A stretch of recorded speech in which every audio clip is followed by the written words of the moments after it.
finally mabibili ko na ang aking dream car! Yes! So nasa akin na ang susi ng Prado at ito na siya. Wow! Wow, ang ganda. Sa akin ba to?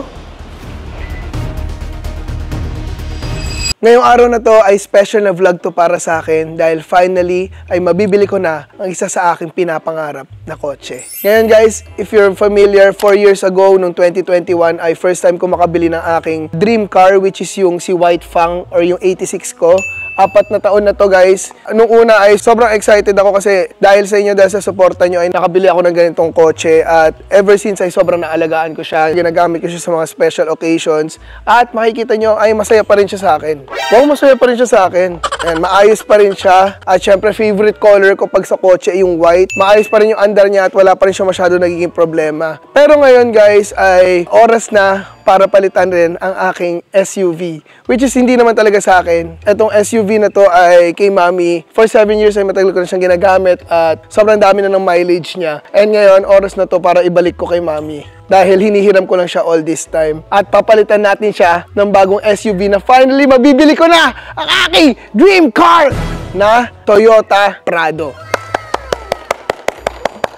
At syempre sasamahan ako ni Aldrich, ang aking kapatid, na bagong gising lang. Feel ko magandang Prado kasi para siyang young CEO na vibes and naka-setup na rin yun. Wow. Naka-lift siya ng 2-inch, tas yung mags tsaka gulong niya parang worth 200k yun. Kaya yun na yung makikita nyo mamaya dahil sobrang exciting nito. Itong Prado na to is not just any normal Prado. Amoy bago pa siya. Amoy bago pa siya, mukhang bago pa siya at yung mga setup niya ay mas nakakagigil. Again, hindi ko to vina-vlog kasi nagmamayabang ako. Achievement ko sa sarili ko to. At kilala niyo naman ako guys, hindi naman ako yung masyadong mabili ng mga gamit-gamit, yung mga luxury bags, luxury shirt. Usually yung mga binibili ko para sa mga pamilya lang, sa mga ibang tao, sa mga taong mahalaga sa akin. Pero ngayon ay syempre isi-spoil ko muna yung sarili ko dahil feeling ko naman deserve ko to. I've been vlogging for the past 8 years at ngayon ay finally makakabili ako ng something para sa akin. At mababalik ko na yung coaching matagal ko nang hiniram sa nanay ko. Kaya sa mga nanonood dyan, kung kailangan nyo ng sign, na bilhin nyo yun, bilhin nyo na yun. Ito na yung sign. Siguro mga 2 buwan na ako naghihintay para makuha to. And ngayon okay na raw. So, today's the day. Gusto ko lang i-film yung sarili ko na makabili na ulit ng bagong car. Ito ang aking second car. Oh my God! May ano ka? Prado ka? Oh. Saan mo ipaparada? Wow! Ganda na yung joke niya! Ikaw, may entry ka? Wala. Magkakaprado na ako. Pero boy, daan-daan lang iyong pagpepreno. Baka maburado yung kotse. Oh, corny. Pa-corny lang tayo. Pa-corny. So, yun. Excited na ako. Yung mga Prado, nagpaparamdam. Ay, nagpaparamdam mo. Oh, pero syempre, nakita niyo yung Prado na yun, pero iba yung itsura ng Prado ko. Alam niyo ba apelido ng Prado? Ano? Prado Bow Jr. Anong sasabihin mo pag bababa ka na ng Prado? Para po. Ano sasabihin niya? Sorry. Parado. Para po. Parado. Sorry. Sinabihan yung sarili niya na corny. Nagbabasketball din yan eh. Si Prado? Si Junmar Prado.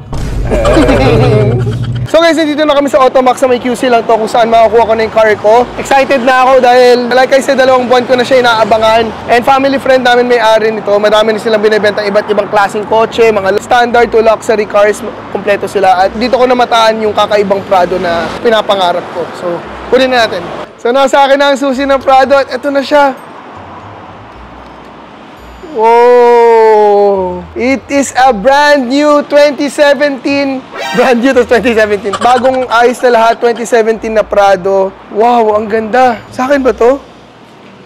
Sa akin nga! At mapapansin nyo guys, ang kakaiba sa Prado ko na binili ngayon is may suspension siya, so mas mataas siya, pwede pang trail. Goodrich yung tires niya, tapos yung mugs niya, W-Works. Kaya pwede rin siya pang trail, naka-suspension na rin siya. Kaya pwede tayong mag-adventure.